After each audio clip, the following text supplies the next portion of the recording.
اللهم لك الحمد كما ينبغي لجلال وجهك وعظيم سلطانك. اللهم لك الحمد حتى ترضى، ولك الحمد إذا رضيت، ولك الحمد بعد الرضا. اللهم لك الحمد كله ولك الشكر كله، وإليك يرجع الأمر كله. وأشهد أن لا إله إلا أنت وحدك لا شريك لك، وأنت كما أثنيت على نفسك.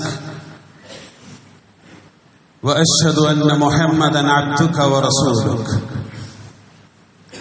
اللهم صل على محمد وعلى آل محمد كما صليت على إبراهيم وعلى آل إبراهيم.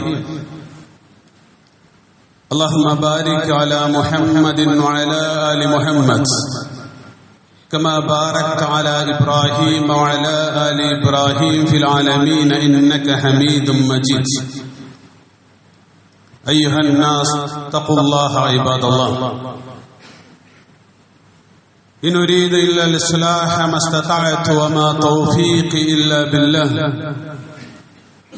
عليه توكلت وإليه أنيب. أعوذ بالله من الشيطان الرجيم.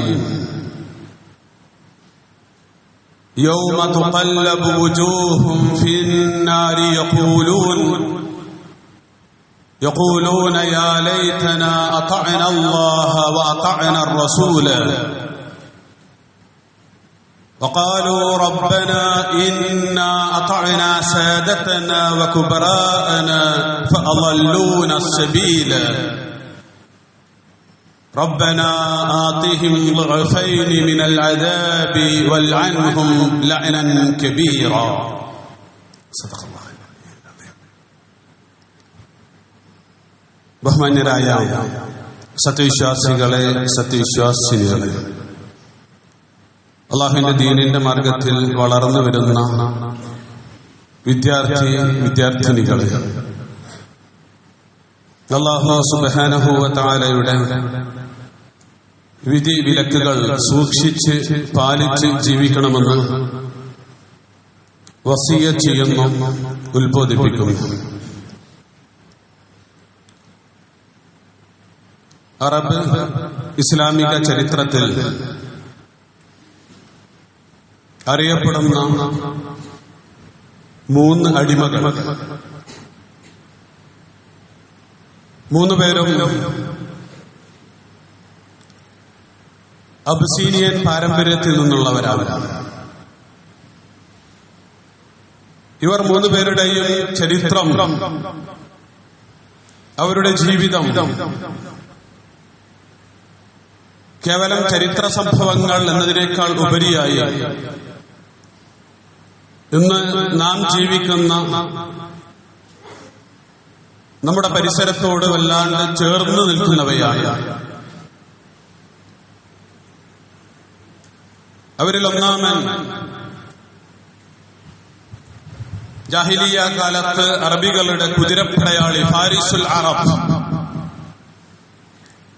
എന്ന പേരിൽ അറിയപ്പെടുന്ന, അറേബ്യൻ സാഹിത്യത്തിലെ പ്രസിദ്ധമായ മുഅല്ലഖാത്തുകളിൽ ഒന്നിന്റെ രചയിതാവായ അൻഖറത്ത് ബിൻ ഷദ്ദാദ് ആയിരുന്നു. അദ്ദേഹം ജീവിതത്തിൽ അനുഭവിച്ച വേദനകൾ, പ്രയാസങ്ങൾ, വിഷമങ്ങൾ ഒരിക്കലും സാധാരണ അറബികൾക്ക് പരിചിതമായതുപോലെ യുദ്ധക്കളത്തിലെ വിഷമമായിരുന്നില്ല. നേരെ മറിച്ച് തന്റെ വീട്ടിൽ നിന്ന്, സ്വന്തം പിതാവിൽ നിന്നായിരുന്നു അദ്ദേഹം പീഡനങ്ങൾ അനുഭവിച്ചിരുന്നത്. പിതാവ് ഷദ്ദാദ് അദ്ദേഹത്തെ അംഗീകരിക്കുവാൻ തയ്യാറായില്ല. തന്റെ ഗോത്രമായ ബനു അബസിലേക്ക് അദ്ദേഹത്തെ ചേർത്ത് പറയുവാൻ തയ്യാറായില്ല. കാരണം അൻതറയുടെ ഉമ്മ എന്ന് പറയുന്നത് കറുത്ത അബിസീനിയൻ അടിമയായ സുബൈബയായിരുന്നു. അതുകൊണ്ട് തന്നെ അൻതറയ്ക്ക് ബാല്യകാലത്ത് സ്വന്തം വീട്ടിൽ, സ്വന്തം നാട്ടിൽ അടിമയായി ജീവിക്കേണ്ടി വന്നു എന്നുള്ളതാണ് ചരിത്രം. അടിമകളുടെ കൂടെ ആടുകളെ മേയിച്ച്, ആടുകളെ കറന്ന്, മരുഭൂമിയിൽ അലഞ്ഞു നടന്ന് തന്റെ പിതാവ്, തന്റെ കബീല, തന്റെ ഗോത്രം അംഗീകരിക്കുന്ന ഒരു കാലം സ്വപ്നം കണ്ടുകൊണ്ട് അയാൾ ജീവിച്ചുകൊണ്ടിരുന്നു. തന്റെ അവസ്ഥയെക്കുറിച്ച് അൻതറ പറഞ്ഞു വെക്കുന്നത്, ഇൻ കുന്തു ഫീ അദദിൽ അബീദി ഫഹിമ്മതി ഫൗഖ സുറയ്യ വസ്സമാകിൽ അസ്ലി. ഞാൻ അടിമകളുടെ കൂട്ടത്തിലാണ് എണ്ണപ്പെടുന്നത് എങ്കിലും ഞാൻ എന്റെ ഹിമ്മത്ത് കൊണ്ട്, എന്റെ സ്വപ്നം കൊണ്ട്, എന്റെ മനോദാർഢ്യം കൊണ്ട് സുറയ്യ നക്ഷത്രത്തെക്കാൾ മുകളിലാണ്. ഔ അൻകറത് ഫറസാനു അബ്സിൻ നഫ്സബതി ഫസിനാനു റുംഹി വൽ ഹസാമു യുഖിറുലി. ബനു അബ്സ്, അതിലെ പടയാളികൾ, അതിലെ പോരാളികൾ എന്നെ അംഗീകരിക്കുകയില്ല എങ്കിലും എന്റെ വാളും എന്റെ കുന്തവും അവർക്ക് മുകളിലാണ് എന്ന് അൻതറ പറഞ്ഞു വെക്കുന്നുണ്ട്. എന്ന് മാത്രമല്ല, തന്നെ അംഗീകരിക്കാത്ത പിതാവിനെ നിരന്തരമായി പ്രശംസിക്കുക എന്നുള്ളത് അദ്ദേഹത്തിന്റെ ഒരു രീതിയായിരുന്നു. എങ്ങനെയെങ്കിലും തന്റെ പ്രശംസയേറ്റ് തന്റെ പിതാവ് എന്നെ അംഗീകരിക്കട്ടെ എന്നുള്ളതാണ്. മിൻഹും അബീ ശദ്ദാദു അക്റമു വാലിദി വൽ ഉമ്മു മിൻ ഹാമിൻ ഫഹും അഖ്വാലി. എന്റെ ഉപ്പ ഉദാരനാണ്, അങ്ങേയറ്റത്തെ ഉദാരനാണ്. എന്റെ ഉമ്മയുടെ തറവാടും ഒരിക്കലും മോശമല്ല. ഉപ്പയെയും ഉമ്മയെയും മാത്രമല്ല, നേരത്തെ പറഞ്ഞ തന്റെ ഗോത്രത്തെയും അദ്ദേഹം പ്രശംസിക്കുന്നുണ്ട്. എങ്ങനെയെങ്കിലും ഗോത്രത്തെ പൊക്കിപ്പറഞ്ഞാൽ, അവരെ പ്രശംസിച്ചാൽ അവരെന്നെ അംഗീകരിക്കുമെന്നുള്ളതായിരുന്നു അദ്ദേഹത്തിന്റെ വിശ്വാസം. യാ അബ്സു ഖദ് അലിമൽ ഉലാ മിൻ ഖൗമിന അന്നൽ കിറാമു അല സമാനിൽ അവ്വലി. എല്ലാ അബ്സു ഗോത്രമേ, എല്ലാവർക്കും അറിയാമല്ലോ, പണ്ടുള്ളവർക്കും ഇപ്പോഴുള്ളവർക്കും ഒരുപോലെ അറിയാം, നമ്മൾ തന്നെയാണ് സമൂഹത്തിലെ ഏറ്റവും ഉന്നതമായ സ്ഥാനം അലങ്കരിക്കുന്നവർ എന്ന് ബനു അബ്സിനെ പ്രശംസിച്ചുകൊണ്ട് അദ്ദേഹം പാടാറുണ്ടായിരുന്നു. ഒരു മനുഷ്യൻ അയാളുടെ സ്വത്വം പ്രതിസന്ധിയിൽ അകപ്പെട്ട് കഴിഞ്ഞാൽ തന്റെ കുടുംബത്തിൽ, തന്റെ പാർട്ടിയിൽ, തന്റെ ഗോത്രത്തിൽ തന്റെ സ്ഥാനം ഉറപ്പിക്കണമെന്നുള്ള അങ്ങേയറ്റത്തെ ആഗ്രഹത്തോടു കൂടി ജീവിക്കേണ്ടി വരുമ്പോ അയാൾ എന്തിനും തയ്യാറാകും എന്നുള്ളതാണ് യാഥാർത്ഥ്യം. അത് അൻതറയുടെ പിതാവ് ശദ്ദാദിന് കൃത്യമായി അറിയാമായിരുന്നു. അങ്ങനെയാണ് ബനു അബ്സും മറ്റൊരു ഗോത്രവും തമ്മിൽ ഒരു യുദ്ധം നടക്കുന്നത്. തൊയ്യ് ഗോത്രവുമായിട്ടാണ് യുദ്ധം നടക്കുന്നത്. ബനു അബ്സ് അങ്ങേയറ്റത്തെ പ്രതിസന്ധിയിലാണ്. ഈ സന്ദർഭത്തിൽ ശദ്ദാദ് സ്വന്തം മകനായ അൻതറയോട് പറഞ്ഞു, നീ ഈ യുദ്ധത്തിൽ പോരാടിയാൽ, ഈ യുദ്ധത്തെ വിജയത്തിലേക്ക് നീ നയിച്ചാൽ നീ സ്വതന്ത്രനാണ് എന്ന് പറഞ്ഞാൽ നിന്നെ ഈ കബീല, ഈ ഗോത്രം അംഗീകരിക്കുന്നതാണ്. ഇത് കേട്ട അൻതറ ഇറങ്ങിത്തിരിച്ച് യുദ്ധം ചെയ്യുകയും അവസാനം പേര് നേടിയെടുക്കുകയും ചെയ്തു എന്നുള്ളതാണ് ചരിത്രം. രണ്ടാമത്തേത് നമുക്കെല്ലാവർക്കും അറിയുന്നത് പോലെ ബിലാൽ ബിൻ റബാഹ് അൽ ഹബശി റളിയല്ലാഹു അൻഹു ആണ്. അബിസീനിയൻ അടിമയായ ഹമാമക്കാണ് ബിലാൽ റളിയല്ലാഹു അൻഹു ജനിക്കുന്നത്. മക്കയിലെ ഈ പറയുന്ന അടിമത്വത്തിന്റെ വേദനയിൽ, തീച്ചൂളയിൽ കരിഞ്ഞുണങ്ങിയിട്ടുള്ള ഒരു ജീവിതമായിരുന്നു യഥാർത്ഥത്തിൽ ബിലാൽ ബിൻ റബാഹിനുണ്ടായിരുന്നത്. ഉമയ്യദ് ബിൻ ഖലഫിന്റെ ചാട്ടവാറുകളായിരുന്നു ബിലാലിനെ നയിച്ചിരുന്നത്. ബിലാൽ സാമൂഹികമായി അടിമയായിരുന്നെങ്കിൽ പോലും ജീവിതത്തിൽ ഹൃദയം കൊണ്ട്, നിലപാട് കൊണ്ട്, തന്റെ വികാരം കൊണ്ട്, അഭിപ്രായം കൊണ്ട് ഒരു നിമിഷം പോലും ബിലാല് അടിമയായി ജീവിച്ചിട്ടില്ല എന്നുള്ളതാണ് ചരിത്രം. അദ്ദേഹത്തിന്റെ പ്രകൃതം സ്വാതന്ത്ര്യത്തിന്റെ പ്രകൃതമായിരുന്നു. പ്രകാശത്തിലേക്ക്, സത്യത്തിലേക്ക് എപ്പോഴും എത്തി നോക്കുക എന്നുള്ളതായിരുന്നു യഥാർത്ഥത്തിൽ ബിലാൽ ഇബ്നു റബാഹ് റളിയല്ലാഹു അൻഹുവിന്റെ സ്വഭാവം. ഉമയ്യദ് ബിൻ ഖലഫിന്റെ സദസ്സിൽ എപ്പോഴും ചർച്ച മുഹമ്മദാണ്. മുഹമ്മദിനെ കുറിച്ച് മോശം പറയുക എന്നുള്ളതാണ് പതിവ്. മുഹമ്മദ് മുസ്തഫ സല്ലല്ലാഹു അലൈഹി വസല്ലമയോടുള്ള എല്ലാ പകയും വിദ്വേഷവും അവിടെയായിരുന്നു അവർ വിസർജിച്ചിരുന്നത്. ഇതാണ് ബിലാൽ ഇബ്നു റബാഹ് റളിയല്ലാഹു അൻഹു കേൾക്കുന്നത്.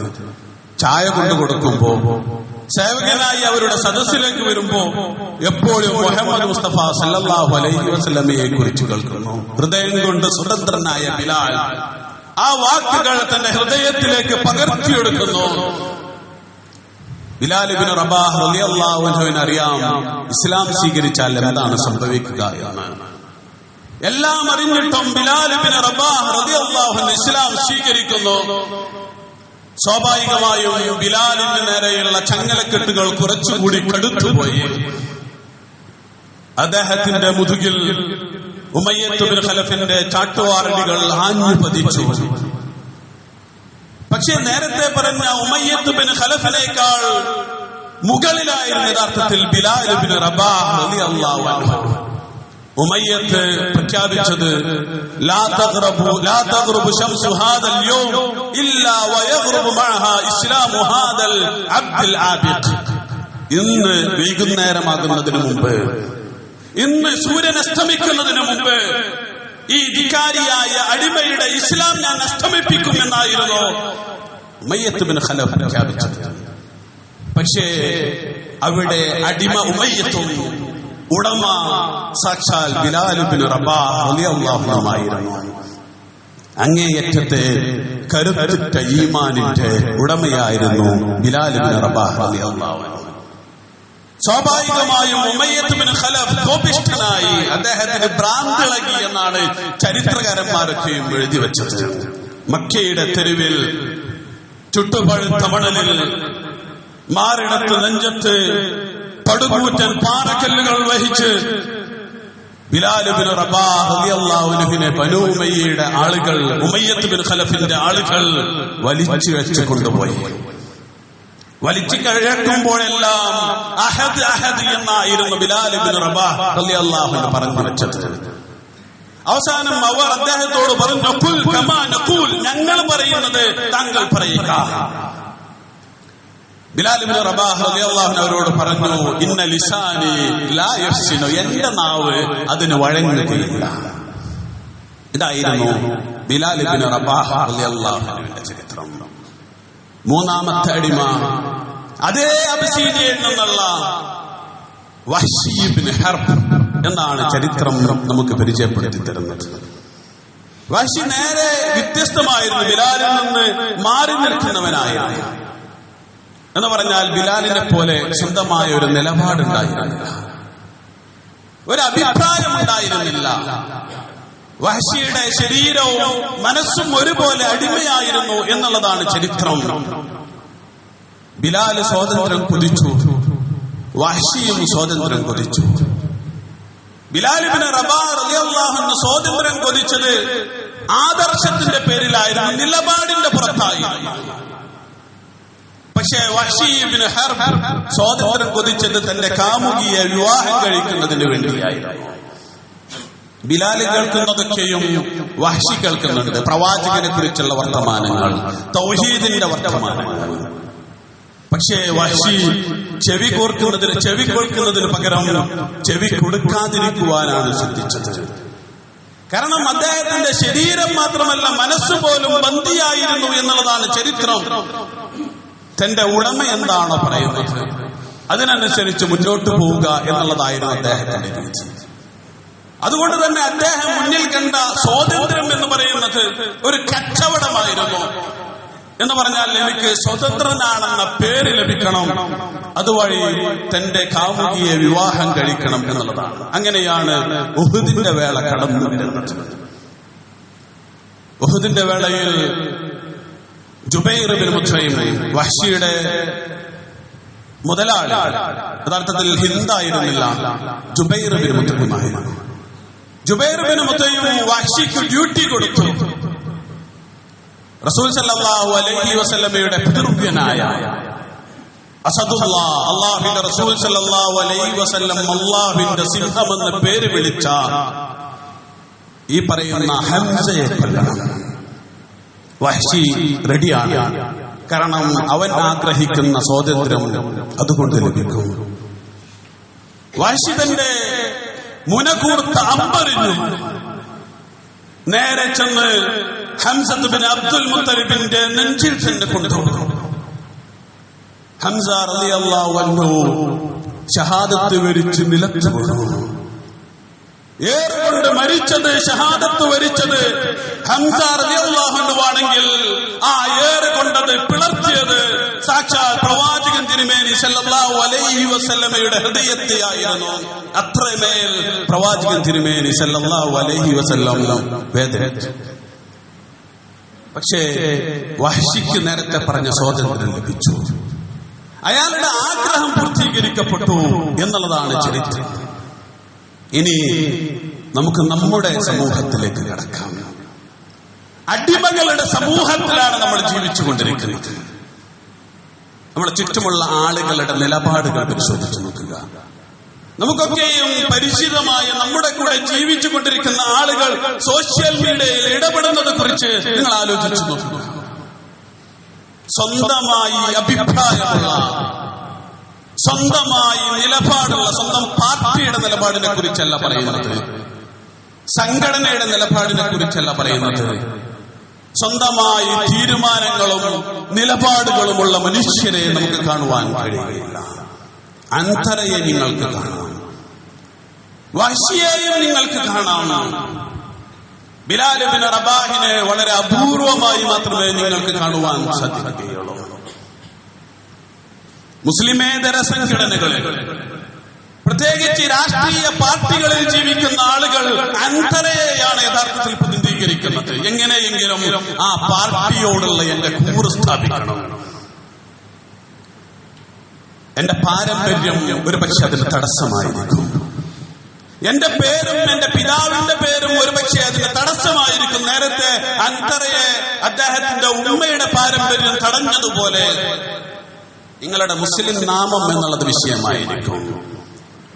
അപ്പൊ അങ്ങനെ മുസ്ലിം നാമധാരികളായ എന്നാൽ മറ്റു പാർട്ടികളിൽ വർദ്ധിക്കുന്ന ആളുകൾ അവർ ഓവർ ടൈം പണിയെടുക്കേണ്ടി വരും തങ്ങളുടെ കൂറ് സ്ഥാപിക്കുന്നതിന് വേണ്ടി.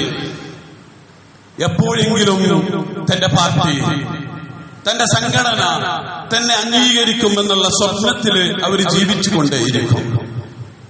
അതുകൊണ്ട് അന്ധറ സ്വന്തം പിതാവിനെ പുകഴ്ത്തിയതുപോലെ, സ്വന്തം ഗോത്രത്തെ പുകഴ്ത്തിയതുപോലെ സ്വന്തം പാർട്ടിയെ പുകഴ്ത്തിക്കൊണ്ട് അവർ മുന്നോട്ട് പോയിക്കൊണ്ടേയിരിക്കും. അവസാനം നിർണായകമായ ഒരു വേളയിൽ അൻതറയെ സ്വന്തം പിതാവ് ബലിയാക്കിയതുപോലെ തനിക്ക് പ്രിയപ്പെട്ടതെല്ലാം ത്യജിച്ച് സ്വാതന്ത്ര്യത്തിന് വേണ്ടി പണിയെടുക്കേണ്ടി വരും. അൻതറയല്ലെങ്കിൽ പിന്നെ നമുക്ക് കാണുവാൻ പറ്റുക വഹ്ശിയെയായിരിക്കും. വഹ്ശി എന്ന് പറയുന്നത്, വഹ്ശിയും അൻതറയും തമ്മിലുള്ള വ്യത്യാസം, അൻതറ മൂത്തതാണ് വഹ്ശി എന്നത്. അൻതറക്ക് സ്വന്തം ഗോത്രത്തിൽ, സ്വന്തം പാർട്ടിയിൽ ഒരു സ്ഥാനം ലഭിച്ചാൽ മതി, അല്ലെങ്കിൽ അവരെന്നെ അംഗീകരിച്ചാൽ മതി, തന്റെ പാരമ്പര്യം അംഗീകരിച്ചാൽ മതി. പക്ഷെ വഹ്ശിക്ക് അതിനപ്പുറം സ്വാർത്ഥ താല്പര്യങ്ങളുണ്ട്. വിവാഹം കഴിക്കേണ്ടി വരും, പാർട്ടിയുടെ MLA ആവേണ്ടി വരും, അതല്ലെങ്കിൽ സെക്രട്ടറിയോ പ്രസിഡന്റോ ആവേണ്ടി വരും, അതുമല്ലെങ്കിൽ ഒരു സുൽത്താനെങ്കിലും പാർട്ടി അംഗീകരിച്ചാവേണ്ടി വരും. അവിടെയാണ് വഹ്ശികൾ യഥാർത്ഥത്തിൽ പിറന്നു വീഴുന്നത്. അതുകൊണ്ട് നേരത്തെ പറഞ്ഞതുപോലെ കുന്തം കുറിപ്പിച്ച് ആരുടെ നെഞ്ചിലേക്ക് എറിയുവാനും ആധുനിക കാലത്തെ വഹ്ശിമാർ തയ്യാറാവും. പാർട്ടി പറയുകയാണെങ്കിൽ കയ്യും വെട്ടും, തലയും വെട്ടും, കയ്യും വെട്ടും, കാലും വെട്ടും, വേണ്ടി വന്നാൽ തലയും വെട്ടും എന്നവർ വിളിച്ചു പറയും. ഇവിടെയാണ് വഹ്ശിമാർ പിറന്നു വീഴുന്നത്. വഹ്ശിയുടെ ചരിത്രം നമ്മൾ പഠിക്കണം. വഹ്ശി യഥാർത്ഥത്തിൽ പ്രതിനിധീകരിക്കുന്നത് ഈ പറയുന്ന അടിമ വംശത്തിലെ രാജാക്കന്മാരെയാണ്, സുൽത്താൻമാരെയാണ്. എങ്ങനെയെങ്കിലും യജമാനെ തൃപ്തിപ്പെടുത്തി രാജാവായി, സുൽത്താനായി വിലക്ഷണമെന്ന് ആഗ്രഹിക്കും. കുറച്ചൊക്കെ ആളുകൾ സ്വീകരിച്ചിരുത്തും. കുറച്ചു കഴിഞ്ഞാൽ മനസ്സിലാകും ഇത് ഒരു കാലത്തും നടക്കാത്ത സ്വപ്നമാണ് എന്ന്. വഹ്ശി അത് തിരിച്ചറിയുന്നു. തനിക്ക് ലഭിച്ച സ്വാതന്ത്ര്യം, സ്വതന്ത്രനായ ഞാൻ ഇപ്പോഴും മറ്റുള്ളവരുടെ കയ്യിലെ കളിപ്പാവയാണെന്ന് തിരിച്ചറിഞ്ഞു. അസ്വസ്ഥനായി, വിഷാദത്തിലായി. അവസാനം ബിലാൽ ഇബ്നു റബാഹ് റളിയല്ലാഹു അൻഹുവിന്റെ അടുത്ത് വന്നു. ബിലാലിനെ കാണുന്നു, ബിലാലിന്റെ സ്ഥാനം കാണുന്നു. പ്രവാചകൻ തിരുമേനി സല്ലല്ലാഹു അലൈഹി വസല്ലമയുടെ ചുമലിൽ ചവിട്ടി ബിലാലിനെ ബാങ്ക് വിളിക്കുന്ന ബിലാലിനെ കണ്ട് വഹ്ശി അമ്പരന്നു പോകുന്നു. അങ്ങനെ മക്ക വിജയവേളയിൽ സാക്ഷാൽ പ്രവാചകൻ തിരുമേനി സല്ലല്ലാഹു അലൈഹി വസല്ലമയുടെ അടുത്ത് ഖേദത്തോടുകൂടി പശ്ചാത്താപത്തോടുകൂടി പ്രവാചകന്റെ മുമ്പിൽ വന്ന് ഇസ്ലാം പ്രഖ്യാപിക്കുന്നു. പക്ഷെ നേരത്തെ പറഞ്ഞ ആ അമ്പ് കൊണ്ടുള്ള മുറിവ് പ്രവാചകനിൽ അപ്പോഴും അതുപോലെ കിടക്കുന്നുണ്ടായിരുന്നു. പ്രവാചകൻ പറഞ്ഞു, തൽക്കാലം എന്റെ മുന്നിൽ വരരുത് എന്ന് പറഞ്ഞ് വഹ്ശിയെ റസൂൽ സല്ലല്ലാഹു അലൈഹി വസല്ലം മാറ്റി നിർത്തുന്നു. ഒരു വ്യക്തി ഒരു പാർട്ടിയിൽ പ്രവർത്തിക്കുക എന്നുള്ളത് തെറ്റല്ല, പ്രവർത്തിക്കേണ്ടതാണ്. അത് മതസംഘടനയാണെങ്കിലും രാഷ്ട്രീയ പാർട്ടിയാണെങ്കിലും. പക്ഷേ മതസംഘടനകളാണെങ്കിലും രാഷ്ട്രീയ പാർട്ടികളാണെങ്കിലും അവരുടെ അഭിപ്രായങ്ങൾ പണയം വെച്ചുകൊണ്ട് ജീവിക്കുക എന്നുള്ളത് ഇസ്ലാമികമല്ല. എന്റെ മതസംഘടനയിൽ, എന്റെ രാഷ്ട്രീയ പാർട്ടിയിൽ ഞാൻ പറഞ്ഞ അഭിപ്രായത്തിന്റെ പുറത്ത് ഞാൻ തരം താഴ്ത്തപ്പെടുകയാണെങ്കിൽ എന്റെ അഭിപ്രായം സ്വീകരിക്കണമെന്നില്ല. പക്ഷെ അതിന്റെ പേരിൽ ഞാൻ തരം താഴ്ത്തപ്പെടുകയാണെങ്കിൽ, അതിന്റെ പേരിൽ ഞാൻ കുലംകുത്തിയാവുകയാണെങ്കിൽ ആ പാർട്ടി എന്ന് പറയുന്നത് തനിക്ക് ഫിറ്റല്ല എന്നുള്ളതാണ് ഇസ്ലാം പറയുന്നത്. വിശുദ്ധ ഖുർആൻ കൃത്യമായിട്ട് ഇസ്ലാമിന്റെ നിലപാട് ഒരു വ്യക്തിയുമായി ബന്ധപ്പെട്ട് ഒരു വ്യക്തിയോട് ചേരുമ്പോ, ഒരു സംഘടനയോട് ചേരുമ്പോ അന്ധമായി ഒന്നിനെയും സ്വീകരിക്കരുത് എന്നുള്ളതാണ്. പക്ഷേ നമ്മളിപ്പോഴും ജീവിച്ചു കൊണ്ടിരിക്കുന്നത് സ്വതന്ത്രരുടെ പേരിലാണെങ്കിലും അടിമകളായാണ് എന്നുള്ളതാണ് യാഥാർത്ഥ്യം. ബന്ദികളായി ജീവിച്ചു കൊണ്ടിരിക്കുന്നു. നമ്മുടെ തലച്ചോറ് നമ്മള് പണയപ്പെടുത്തിയിരിക്കുന്നു. നമ്മളെല്ലാവരും സംഘടനയോടുള്ള, പാർട്ടിയോടുള്ള കൂറ് സ്ഥാപിക്കുന്നതിന് വേണ്ടി മത്സരിച്ചുകൊണ്ട് ഇരിക്കുകയാണ്.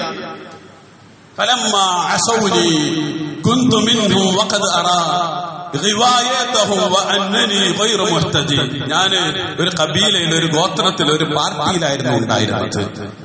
ഞാൻ എന്റെ അഭിപ്രായം പറഞ്ഞു, എനിക്കറിയാം ഈ അഭിപ്രായമാണ് ശരിയെന്ന്. പക്ഷെ അവരത് സ്വീകരിച്ചില്ല. അപ്പൊ പിന്നെ ഞാൻ എന്ത് ചെയ്യും? ഞാൻ കബീലയുടെ, പാർട്ടിയുടെ അഭിപ്രായം സ്വീകരിച്ചു. എനിക്കറിയാം ആ അഭിപ്രായം തെറ്റാണെന്നറിയാം. പക്ഷേ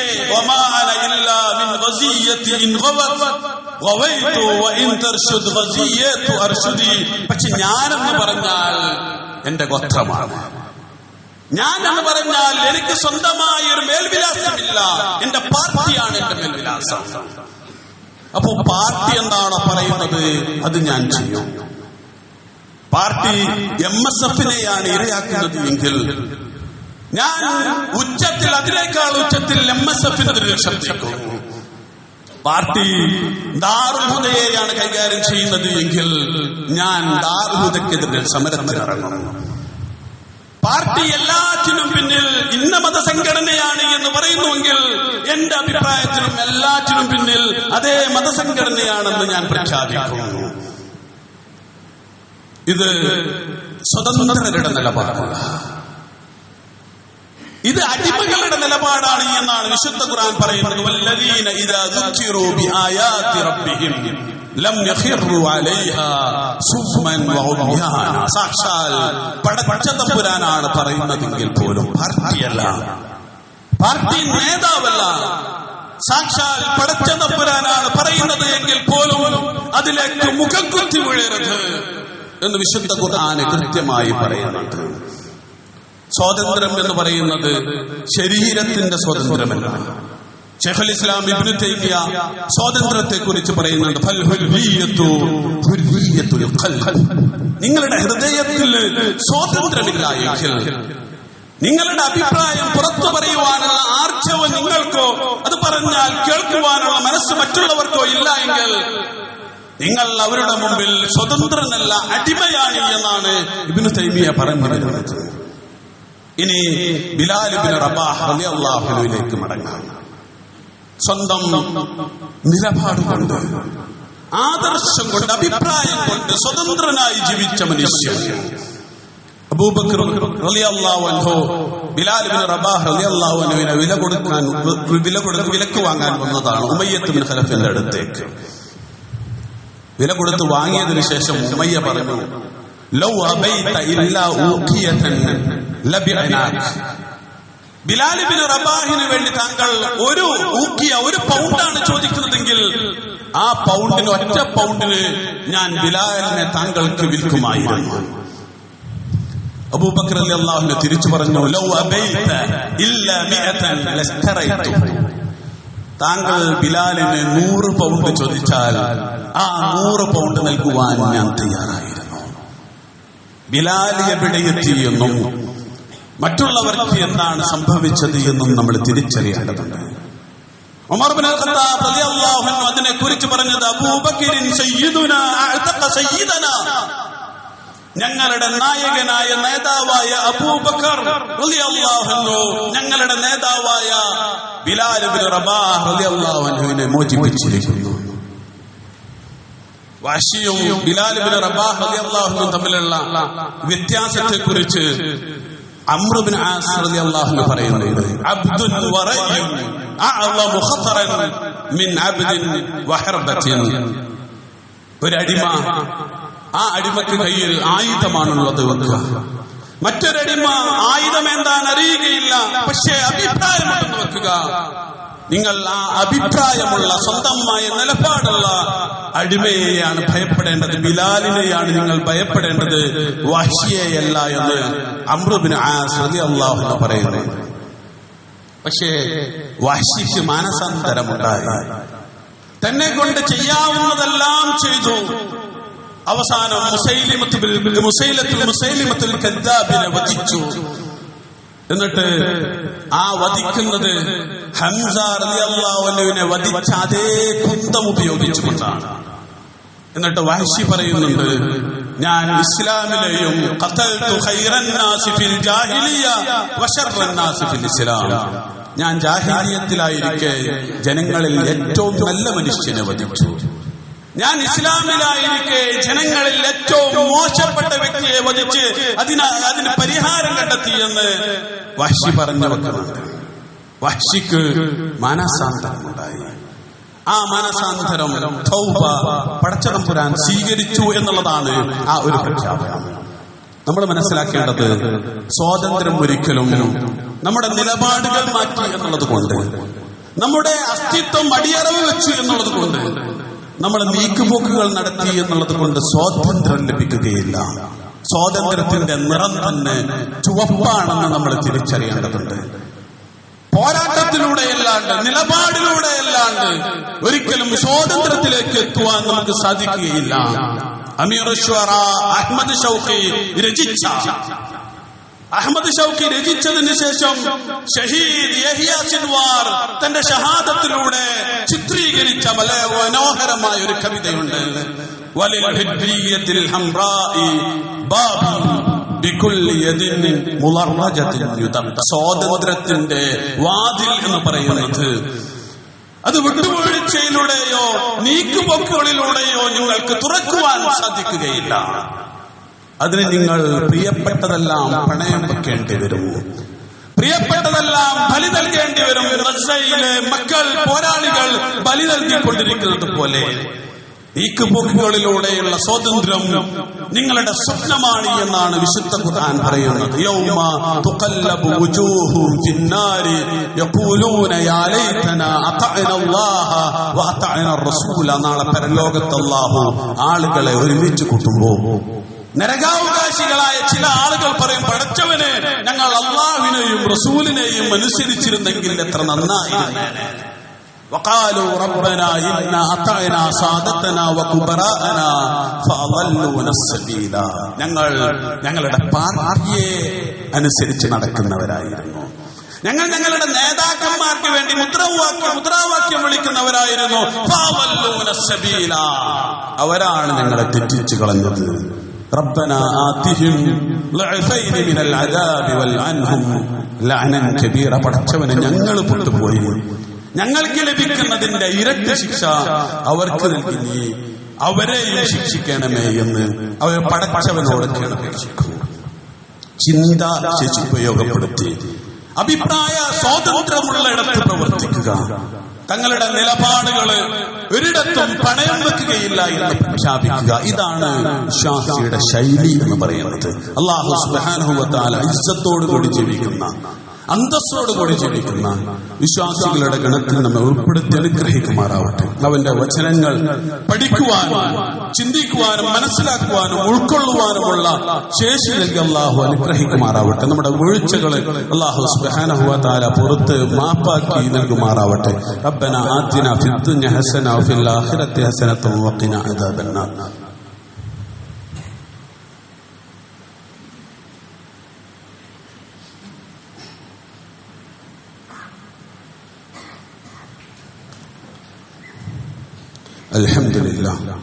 الحمد لله رب العالمين والصلاة والسلام على رسوله الأمين وعلى آله وصحبه أجمعين. اللهم صل على محمد وعلى آل محمد كما صليت على إبراهيم وعلى آل إبراهيم.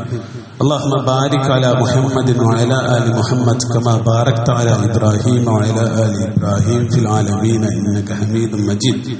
أيها الناس اتقوا الله عباد الله. اللهم اغفر للمؤمنين والمؤمنات والمسلمين والمسلمات الأحياء منهم والأموات إنك مجيب الدعوات يا قاضي الحاجات. اللهم أعز الإسلام والمسلمين وأذل الشرك والمشركين وأذل الكفر والكافرين وأذل الظلم والظالمين. اللهم كن لنا معينا في سفرنا وحضرنا وخليفة في أهلنا ومالنا واطمس على وجوه أعدائنا يا رب العالمين.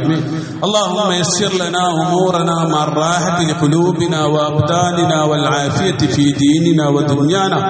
اللهم اعتق رقابنا ورقاب آبائنا وأمهاتنا من الديون والمظالم والنار. اللهم اشف أمراضنا يا شافي الأمراض. اللهم اشف أمراض مرضانا يا شافي الأمراض. اللهم اشف أمراض من أوصانا بالدعاء يا شافي الأمراض. اللهم اجعل جمعنا هذا جمعا مرحوما وتفرقنا من بعده تفرقا معصوما. اللهم لا تجعل منا ولا فينا ولا معنا شقيا ولا مطرودا ولا ألما. اللهم لا تجعل في قلوبنا غلا للذين آمنوا ربنا إنك رؤوف رحيم. آمين آمين برحمتك يا أرحم الراحمين.